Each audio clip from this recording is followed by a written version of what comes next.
సంవత్సరాల తరబడి government job కోసం వేచి చూస్తున్నారా? కేవలం 8 నెలల్లో మీ కల నెరవేర్చుకోండి. వెంటనే కింది నెంబర్స్ కి కాల్ చేయండి. నమస్తే రమ్మగారు. నమస్తే జయ. రమ్మగారు, భగవంతుని ప్రతిరోజు ఆరాధించాలి, పూజించాలి.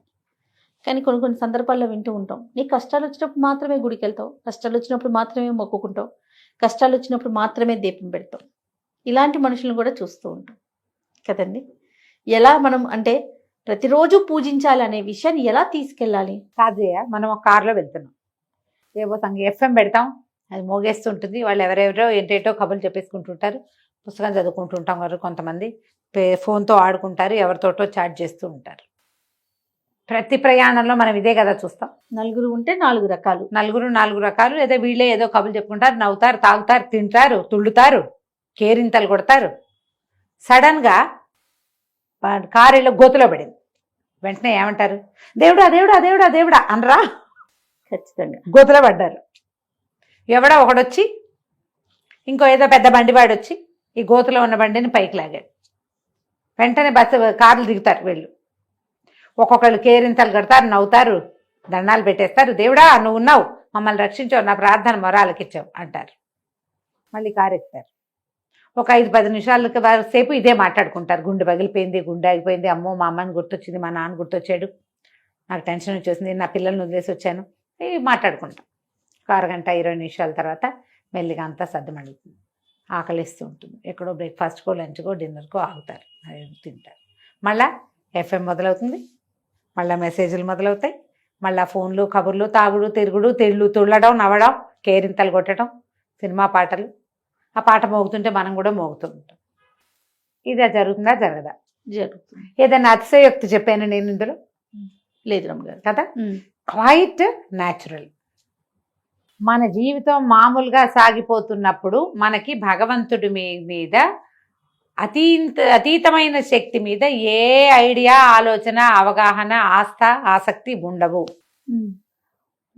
మనం ఏమీ చెయ్యలేము అని అర్థమైనప్పుడు మాత్రమే భగవంతుడు గుర్తొస్తాడు. కరెక్ట్. ఇది పాయింట్. ఇది జరుగుతుంది. కష్టాలు వచ్చినప్పుడే మనం మొక్కుకుంటాం. కష్టాలు ఏదైనా చాలా పెద్ద ప్రాబ్లమ్స్ లో ఉంటే 10 రోజులు పాటు రోజు గుడికి వెళ్ళిపోతాం. రోజు 40 ఆంజనేయ స్వామికి 40, ఇంకొక ఆయనకి ఇంకో 30, అమ్మవారికి ఒక 21 ప్రదక్షిణాలు చొప్పున చేసేస్తాం. ఆ గుడికి వస్తా, ఈ గుడికి వస్తా అని మొక్కుంటాం. చిన్న చిన్న ముడుపులు కట్టి పక్కన పెడతాం. ప్రాబ్లమ్స్ తీరాక గుర్తున్నంత మటుకు తీర్చేసుకుంటాం. చాలా కొద్ది మందే ఈ ప్రార్థనని కంటిన్యూ చేస్తారు. జీవితంలో మన వల్ల ఏది కాదు అని అర్థమైన వాళ్ళు రెగ్యులర్గా ప్రార్థనలో ఉంటారు. మనం ఏం కాదు, మొత్తం ఆయనే, అంతేనా? అది ఏదైనా సమస్య వచ్చాక తెలుస్తుంది కొంతమందికి. ఏ సమస్య రాకుండానే ఈ జీవితం అనేది భగవంతుడిచ్చిన వరం, అతడిని నిత్యము ప్రార్థించాలి అనే అవగాహన ఉండేవాళ్ళు కొంతమందే ఉంటారు. ఇందులో మళ్ళీ ఎంతసేపు పూజ చేసి చావుగొట్టి చెవులు మూసేవాళ్ళు దేవుని పడుకోనీరు, కూర్చోనీరు, నుంచోనీరు, అది జరుగుతాయి కొంత. కానీ ఈ రెగ్యులర్ ప్రార్థన విధానం ఉంది చూడు, ఆ నమ్మకము, ఆ అలవాటు తక్కువ ఉంటుంది. దీన్ని ఏం చేయాలి, ఎట్లా ఇది నేర్చుకోవాలి అంటే మనం పిల్లలకి నేర్పాలి. మనకి సాధారణంగా ఎలా ఉంటుంది, మనుషులు అన్నవాడికి ఏం చేసినా ఇదంతా నా ప్రతాపం అని ఉంటుంది. ఇప్పుడు నేను బోల్డ్ వీడియోలు చేస్తాను, నెలకు 50 వీడియోలు చేసేస్తాను మనం, అవునా కదా? రకరకాల విషయాలు మాట్లాడతాం. నువ్వు నన్ను అడుగు, రామ్ గారు ఇవన్నీ మీకు ఎలా తెలుసంటే, నేను చిన్నప్పటి నుంచి చదువుకున్నాను, చిన్నప్పటి నుంచి చాలా పుస్తకాలు ఉన్నాయి మా ఇంట్లో, లోకజ్ఞానం ఉంది నాకు, మాది పల్లెటూరు, మేము బోళ్ళంతమంది అక్క చెల్లెళ్ళం, ఫ్యామిలీలు పెద్దవి, ప్రపంచాన్ని చూడడం వల్ల నాకు ఈ జ్ఞానం వచ్చింది, ఇది వచ్చింది, అది వచ్చింది, ఇది వచ్చింది చెప్తా. వీటన్నిటికీ ముందు ఒక వాక్యం ఎప్పుడు చెప్తానే జయ, నేను భగవంతుడు ఇచ్చిన అవకాశం. అవును, ఇంత దాన్ని నేను సంపాదించుకోలా, మా ఇంట్లో పుట్టడం నా ఛాయిస్ కాదు, ఈ మొత్తానికి కారణమైన మా ఇంట్లో నా పుట్టకుంది చూడు, అది భగవంతుడు ఇచ్చిన అవకాశం. ఇంతమంది గెస్టులు ఉంటే సుమన్ టీవీలో కథలు చెప్పే అవకాశం నా ఒకదానికే రావడం భగవంతుడు ఇచ్చిన అవకాశం. దాన్ని అందిపుచ్చుకుని నేను ఏదో చేస్తున్నా, చేతనైంది. ఈ బేసిక్ పాయింట్ ఉంది చూడు, దైవానుగ్రహం వల్ల ఇది జరిగింది, తర్వాత నేను అప్పుడు నన్ను ఎవరో పట్టుకున్నారు, నేను చెరులో మునిగా, పైనుంచి పట్టుకున్నాడు ఒకడు, కాళ్ళు చేతులు ఆడిస్తా నేను. ఇప్పుడు నేను అది చేస్తున్నా. నన్ను పైనుంచి పట్టుకున్నవాడు ఎవడు? నేను నా గొప్ప చెప్పటల్లా, నా సంగతి చెప్తున్నా మీకు. ఎవరైనా ఇంతే. నువ్వు పెద్ద వ్యాపారవేత్తవి, 500-600 మంది నీ కుటుంబాలు నీ కంపెనీ మీద ఆధారపడి ఉన్నాయి. ఇంతమందిని చూసుకునే అవకాశం నీకు ఇచ్చాడు భగవంతుడు. మన సుమన్ టీవీ సంస్థలోనే 400-500 మంది ఉద్యోగులు ఉన్నారు. రోజుకి కొన్ని కోట్ల వ్యూస్ వస్తుంటాయి మనకి, 100 కొద్దీ వీడియోలు చేస్తాం. ఎక్కడి నుంచి? ఈ ఎంటర్టైన్మెంట్ ద్వారా ధన సంపాదనకి భగవంతుడు అవకాశం ఇచ్చాడు కంపెనీకి. ఇది ఒక బేసిక్ పాయింట్. దీన్ని రోజు మనం డబ్బు కొట్టుకుని చప్పట్లు చెప్పక్కర్లా, ఇక్కడ ఇక్కడ ఉంచుకోవాలి. ఈ రెండు మన ఆత్మతోటి అనుసంధానం అయ్యి ఉంటాయి. ఇదంతా నా ప్రతాపమే అనుకుంటే టంగ్ మనకు మొట్టికాయ పడుతుంది. ఈ మొట్టికాయ ప్రపంచానికి కనబడపోయినా మనకి తెలుసు, మనకే తగులుతుంది కదా, మనకు తెలుసు కదా, మనకే బొప్పి కట్టిద్ది మనకే బొప్పి కట్టుతుంది. కాబట్టి ఆ లోపల గనక అది తెలివిడి ఉంటే ప్రార్థన ఆటోమేటిక్గా జరుగుతుంది. ఆ ప్రతాపం కాదు ఇదంతా. ఈ ప్రతాపాన్ని ఇలా చూపించటానికి నాకు భగవంతుడు అవకాశం ఇచ్చాడు అన్న ఒక్క నమ్మిక లోపల ఉంటే ప్రార్థన జరుగుతుంది. ఈ ప్రార్థనకమ్మా ఎంతసేపు నేను ప్రతిసారి మనం మాట్లాడినప్పుడల్లా చెప్తా, ఇన్ని పువ్వులు అన్ని పూసలు అవి ఏమిటో ఉంటేనే పూజ అని పొరపాటును కూడా అనుకోవద్దు. ఉండాలి, హృదయ కుసుమాన్ని సమర్పించాలి భగవంతుడికి, అంతే. అవేమిటో ఇవన్నీ చేయాల్సిందే, ఇంత చేయాలి, షోడశోపచారాలు చేయాలి, ఇంకేమిటో చేయాలి, చెప్పని భోగు చేయాల్సిందే, మడి మసానం అన్నీ ఉండాల్సిందే, అదంతా లేదమ్మా. అవన్నీ నీకు చేతొచ్చింది, నువ్వు చేయగలిగింది, నువ్వు పెట్టగలిగినంత. అవేవి పెట్టలేకపోయినా నువ్వు ప్రార్థించవచ్చు కదా. మనసా వాచా కర్మణ ఒక్క నమస్కారం చేసుకోవచ్చే భగవంతుడికి. దొరికిన పువ్వు పెట్టు, పువ్వు దొరకనాడు, అయ్యా నాయన పువ్వులు లేవు ఇవాళ, పూజించలేకపోతాను, నా ప్రార్థనే నీ పూజనైనా అని చెప్పు, చాలు, ఆయన ఒప్పుకుంటాడు. మనం ఒప్పుకోలేము, మనకు కావాలి.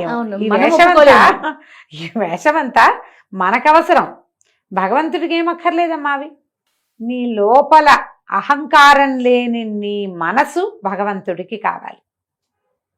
పైకి నువ్వేం మాట్లాడినా సరే, నీ లోపల ఏమున్నావు, నువ్వు ఎలా భగవంతుడి దగ్గరికి వెళ్తావు, ఇదే ఇంపార్టెంట్. మనం ఏం చేస్తామంటే ఇదంతా మన ప్రతాపం అనుకుని ఏదైనా ప్రాబ్లం వచ్చినప్పుడే దేవుడి దగ్గరికి వెళ్తూ ఉంటాం. ఇప్పుడు మన కంపెనీ ఉంది, కంపెనీ దృష్టిలోనే చెప్పుకుందాం, ఏదో ఒక ఉద్యోగం చేస్తున్నాం, రోజువారీ బోళ్ళని చేసేస్తారు పనులు అంతా, కర్మచారులు ఉన్న పని వాళ్ళు అందరూ కూడా, ఆఫీస్లో ఉన్నవాళ్ళు, స్టూడియోలో ఉన్నవాళ్ళు. ఏదైనా ప్రాబ్లం వస్తేనే ఎండి దగ్గరికి వెళ్తాం, అంతేగా, ఒక తాత్కాలిక ప్రయోజనం కోసం వెళ్తాం. కానీ నిజానికి ఈ కంపెనీ ఎవరిది? అయింది. రోజువారీ ఆయన మన మధ్య లేడు, మనమేం ముట్టుకోకర్లా ఆయన్ని. 2-3 నెలలకు 5-6 నెలలకు ఒక్కరోజు ఆయన అవసరపడుతుంది మనకి, అత్యవసరం. ఇవి ఆయనతో మాట్లాడితే కానీ సార్ట్ అవుట్ కాదు. అంటే ఆ ఒక రోజుకేనా ఆయన? కాదుగా. ఈ మొత్తం కంపెనీ నడిపే అసలు కదా సూత్రధారి ఎవరు? అతనే కదా. అవునా? అవునండి. ఆయనతో మాకే సంబంధం అంటామా మనం? దేవుడు కూడా అంతే కదమ్మా. ఈ 400-500 మంది కంపెనీని నడిపే ఎండీకే ఈ మొత్తం అందరి మీద కంట్రోల్ ఉంటే ప్రపంచాన్ని జగన్నాటక సూత్రధారికి ఉండదు? ఆయన కంట్రోల్లోనే ఉన్నాం కదా మనం. ఏమైనా చూపించకుండా ఆయన కనపడకుండా చేయగలమా? అసలు చేయలేం కదా. కాబట్టి లోపల తెలుసుకోండి. ప్రాబ్లమ్స్ వచ్చినప్పుడే దైవారాధన చేస్తాం అనే ఆలోచన మానండి, అది మంచిది కాదు. మీరు రోజువారీ సరిగ్గా బిహేవ్ చేయకుండా సడన్గా ప్రాబ్లం వచ్చినప్పుడు నేను అద్భుతంగా ఉంటానంటే అదంతా లెక్కించబడదు, అది లెక్క పెట్టబడదు. ఇదే లెక్క పెట్టబడుతుంది, నీ బ్యాడ్ బిహేవియరే కనపడుతుంది. ఇవి పెద్దవైపోతాయి, ప్రాబ్లమ్స్ ఎక్కువ అవుతాయి. అది చేయొద్దు అట్లా. మీ మీద డిసిప్లినరీ యాక్షన్స్ అవి తీసుకుంటే మీరు చేయగలిగేది ఏముంది కదా. ఈ కంపెనీలో తీసేస్తే ఇంకో కంపెనీలోకి వెళ్తాం. ఎన్ని కంపెనీలు పోని మారేవు, ఎన్నైనా ఉన్నాయి. భగవంతుడి కంపెనీయో అది ఒకటే కదా. ఈ ప్రపంచం ఒకటే ఉంది కదా. ఇందులోంచి చేడాక నువ్వు దిగిపోయి దిగనాశిల్లిపోయి పోవటమే, అంతే, ఇకేం లేదు. అందుకని నిత్యం ప్రార్థన చేసే విధానాన్ని ప్రాక్టీస్ చేయండి. కాసేపైనా భగవంతుడి పట్ల విశ్వాసాన్ని ప్రకటించే అవకాశాన్ని తీసుకోండి. 5 minutes అంతే. పూజకి టైం లేదండి, ఇవాళ టైం చాలేదంటారు పాపం. అంటే పూజ అనగానే మన దేవుడి మందిరం శుభ్రం చేయటము, దీపారాధన కుందులు తోముకోవటము, ఒక 50 రూపాయల పువ్వులన్నీ అమర్చటము, ఒక 20 రూపాయల పళ్ళు నివేదన పెట్టటము, దీపారాధన చేయటం, దీపాన్ని చుట్టూతో పువ్వులు పేర్చాలి, అంత పని అదంతా కదా. ఒక దండం పెట్టడానికి అంత పని ఉందా? ఈ క్రియ సాయంకాలం చేసుకో, వెళ్ళేటప్పుడు దండం పెట్టుకుని వెళ్ళు. Minimum thing good morning. తెల్లవారులేస్తే ఎంతమంది గుడ్ మార్నింగ్లు పెడుతున్నావమ్మా మనం? నేను అసలు స్పందించిన జయ నీకు పదే పదే చెప్తుంటాను నేను. కనీసం ఒక నెల రోజుల పాటు రోజు గుడ్ మార్నింగ్ గుడ్ నైట్ పెట్టిన తర్వాత బాబు మీకు విసుగు లేదా, ఎందుకు నైనా పెడతారు అని చెప్పాల్సి వస్తుంది. ఇవి గుడ్ మార్నింగ్లు పెట్టేటప్పుడు దేవుడికి కూడా చెప్పచ్చు కదా ఒక శుభోదయం. మనం ప్రాబ్లం వచ్చినప్పుడు పిలుస్తాను నేను, అప్పటి వరకు మా ఇంట్లో అసింటా ఉండు అని చెప్తామా? అలా చెప్పకూడదుగా, ఇలా చెప్పండి. రోజు నమస్కారం చేసుకోండి. నిద్ర లేచాక, లేవగానే, ఎక్కడికైనా బయటికి వెళ్ళేటప్పుడు, సాయంకాలం ఇంటికి బయటకు రాగానే, పని నుంచి తిరిగి రాగానే, రాత్రి పడుకునేటప్పుడు 4 పూటల భగవంతుణ్ణి తలుచుకుని మీ ఇష్టదైవాన్ని ఒక నమస్కారం చేసుకోండి. ఇది మీరు పిల్లలకు కూడా చెప్పచ్చు, నేర్పించవచ్చు. నిత్యము దైవాన్ని మనతో ఉంచుకోవచ్చు మనం. అంతే. ప్రాబ్లమ్స్ వచ్చినప్పుడు ఎండి దగ్గర పరిగెత్తినట్టుగా పరిగెత్తుదాం అప్పుడు కూడా అవసరమైతే పరిగెత్తచ్చు. ఈ రోజువారీ గుడ్ మార్నింగ్ కూడా చెప్పండి. ఖచ్చితంగా. డెఫినెట్గా రమ్మగారు. నమస్తే. నమస్తే జయ.